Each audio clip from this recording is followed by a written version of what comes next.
Hey everybody, I'm Delicia and thanks for tuning into the Cigar Vixen channel for another review. Today I'm going to be reviewing the Blind Faith by Alec and Bradley.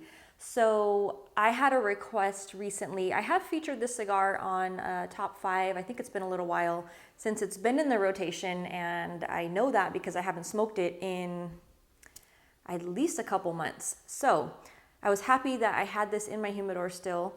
And again, I did receive a request from one of my viewers asking for a review of this cigar, which I was very happy to do because I already had that in my humidor. Yay. So this one, to give a refresher, if you're not familiar with Blind Faith by Alec and Bradley, I'm sure you guys have heard of Alec Bradley, the brand. To some people's surprise, it's actually not the name of the person behind the brand. In fact, the brand was founded by Alan Rubin, a really sweet guy, and Alec and Bradley are his two sons. So he started the company when they were kids. I'm not sure how old they were. And then now they work alongside him, and this is their first cigar that they blended on their own, but together as brothers. Just a really cool thing. I love that.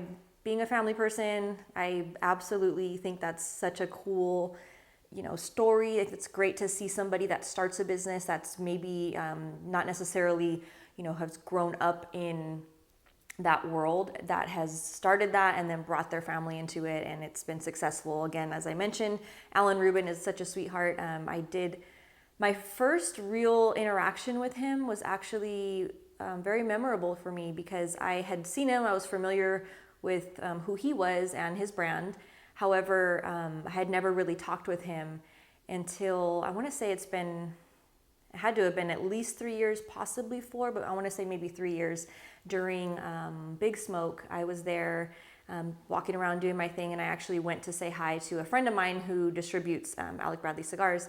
And Alan Rubin, walked out from behind the table. There's a line of people waiting to say hi, and he walked out and was like, "Hey, Delicia," and introduced himself and was like, "I just want to tell you that I watch your stuff and I follow what you do." And he was just so complimentary of "I think it's great what you're doing for the industry. It's great to see a woman out there." I mean, it was such a cool compliment, and just the fact that he walked out in the middle of all these people waiting to come say hi to him, I just was so honored and just really touched by that, because again, here's someone that I didn't even know that he knew who I was, and that was really, really, really cool. So again, that's this little special moment, a special memory that I have associated with that. But anyways, back to the cigar itself. I again have that tendency to kind of ramble on. You guys are getting familiar with that now.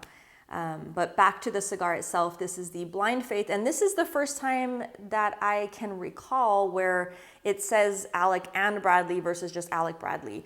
So that, again, a little bit more meaning behind that. I told you that it's named after his sons, and this is actually the first cigar that they blended on their own. So very cool, congratulations on that.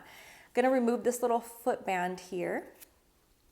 This one is made at the factory that makes the majority, if not all, I don't think all, but just the majority of their cigars out in Honduras. This is the made at the factory Raices Cubanas. Beautiful factory. They actually have a cigar named after their factory that I'm a big fan of. Alec Bradley distributes that cigar for them. It's been around for a while, but I did do a review on it way back when. Really good cigar. But again, back to this one. It's featuring a Honduran wrapper from the Trojes region. It has a dual binder from Nicaragua, Jalapa, Nicaragua, and then Honduras in that same Trojes region. The filler is coming from Nicaragua, from Esteli specifically. There's a Criollo 98 and a Corojo 99 in the mix for the filler. So medium to full on this one here. Has a beautiful looking sheen to it.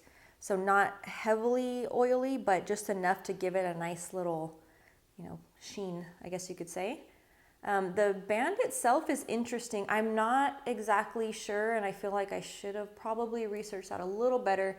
I'm not sure exactly what this is. It looks like a TV with the the snow. What is that called? With the white kind of thing in the background, and then there's these old, what are these supposed to be? I feel like, again, I feel like I should know this, and now I'm embarrassed that I drew attention to the fact that I don't. So for those of you who paid attention and know a little bit more about some of the detail, feel free to chime in and post your comments as to what the meaning is behind the band.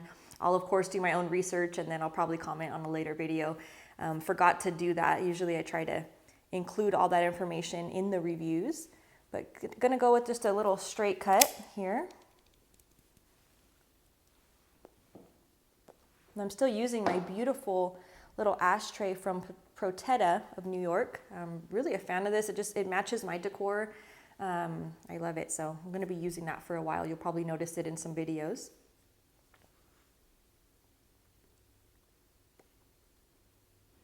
So pre-lit draw, a little bit of like a plum raisin undertone. Light spice.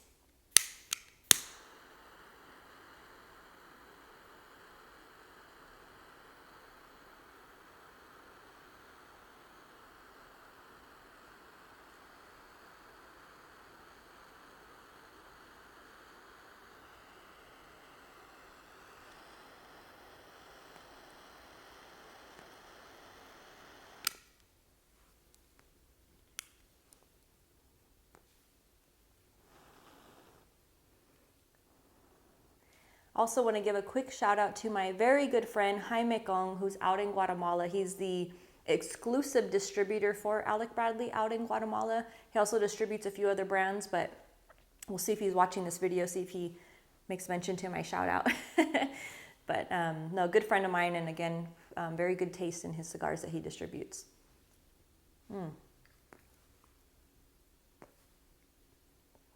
Wow. So this has that beautiful little toasty welcome. Get this last little bit here, it's gonna bug me. Just a nice toasted bread-like type of flavor to it, as well as that aroma. The aroma has a little bit more of a spiciness to it, but I do pick up a combination of spice, a little bit of cinnamon, a little hint of nutmeg in the background.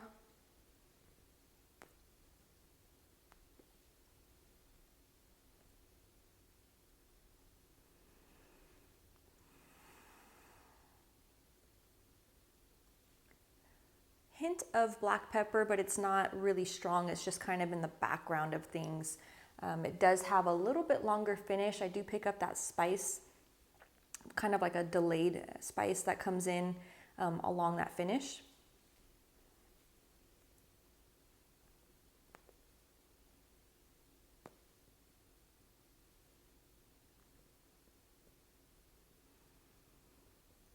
There's a bit of a coffee, like a Costa Rican coffee profile, just a little bit of a dark, but yet still has some of those dark chocolatey type of flavor notes in there. But really nice aroma. I mean, it's just giving off that beautifully welcoming, conversation starter. If somebody's walking by and they smell you, smoking a cigar, that kind of welcomes them in to like ask you about it. It has that type of aroma. Definitely doesn't have any sort of a pungent or off-putting, aroma to it. So very nice.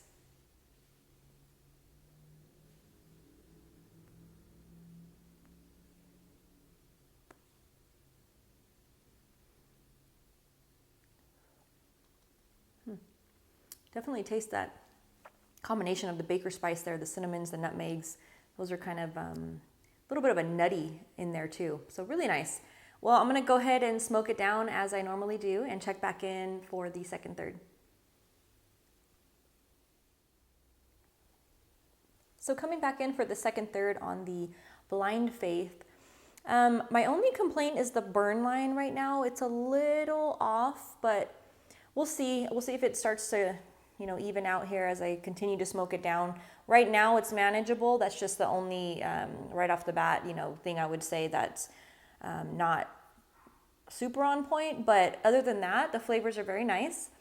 There's been kind of a mixture of a little bit of anise. I do pick up a charred oak kind of in the underlying that little bit that, you know, in the beginning that had the cinnamon nutmeg, it's kind of shifted over to just a nice pepper, going back and forth between like a light pepper, white pepper, or black pepper. Kind of in the initial puff, it's the white pepper, and then on the finish, it's a little bit more of that deeper, you know, black pepper. But the charred oak, there's still a little bit of the coffee bean, you know, in the background, which I enjoy. In fact, I wish I would have brewed a fresh cup of coffee because it would go very nicely with the cigar. But other than that, nothing crazy on the flavors that's jumping right out. It is continuing to be very balanced. The complexity is probably about a medium or so, but enjoyable. And I did forget to mention that this comes in, I believe it's 3 different sizes. So there is a Robusto, a Toro, and a Gordo. So the bigger bigger of the sizes, not a Lancero, I'm sad to say. Hopefully maybe there might be like one of those limited edition special runs per Delicia's request. Hint, hint, no. Not a Lancero just yet in this one, but the 3 main sizes, and then the price point is good. It ranges from, what is it, 8 and change, like $8.95 to $10.95, you know, right in that little comfortable spot. So again, good on the wallet. I always look for those cigars that are right in that general price point of being, I would still call that very wallet friendly. I know there are some that come in, you know, well under like $6 or whatever, but those are kind of hit and miss, and not too often are they really good cigars. But you know, every so often you find them that are good at that price point. But again, that $8 to $10 is kind of a safe little place to hang out in, where you can still get, you know, a good cigar, quality's good, taste is good, all that stuff. So that's where we're at right now. I'm going to continue to smoke it down a little bit more and check back in for the final third. So coming back in for getting into the final third on the Blind Faith by Alecand Bradley. The flavors are really nice, actually. They've developed, again, a little bit of a difference on this final little bit. There's been a nice kind of a sweeter, nutty, creamy nutty, kind of like a pecan, cashew, like, again, that kind of sweeter, oily, little creaminess from that cashew presence. The spice itself has kind of settled a little bit more. You still can taste it, but it's gone back to how it was in the initial third, with that more of a kind of a cinnamon nutmeg. There's still a bit of black pepper, but it's very much in the background, but just enough to give it a little bit of a kick, but not overpowering. So very nice. Again, this would go great with a nice freshly brewed cup of coffee. I'm so sad that I did not do that, but again, when I'm reviewing a cigar, I don't really try to put too much with it other than just water, just so I can really taste it. But again, on a second round of it would be very nice with that cup of coffee. So good flavors all in all. Again, the construction, the burn line that was kind of funky there for that second third, it did even out on its own, which was great. The ash itself doesn't get too long on this one. It kind of just, you know, falls like on average, not anything crazy. Like, you're not going to win the longest ash contest probably with this one, but nonetheless, it's still nice. It's burning at a nice temperature. It's not getting too warm. And again, those flavors are good. So I liked it, and I would definitely recommend that you give it a try. Again, that price point is really nice. It's that $8.95, $10.95, somewhere in that, depending on what size you like to smoke. I would recommend the Robusto. Again, a little bit more concentration of the wrapper of the binder, versus, like, I would probably never recommend the Gordo. But I know there's some of you that like the larger ring gauge, and I'm not knocking you guys. There's definitely a few of you guys out there that do request those reviews of the larger ring gauges, and while I don't have too many of those in my humidor, I do, when I get them, I try to review them just for the sake of variety, but not my first choice. Definitely more comfortable with the Robusto. Even the Toro on this one, I have smoked both. I have not smoked the Gordo. But again, try it out. Love to hear the feedback if you have smoked it, if you plan on smoking it.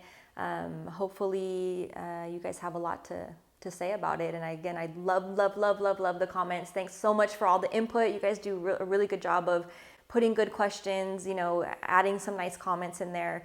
And I appreciate it. So cheers, and I'll see you guys soon. Take care.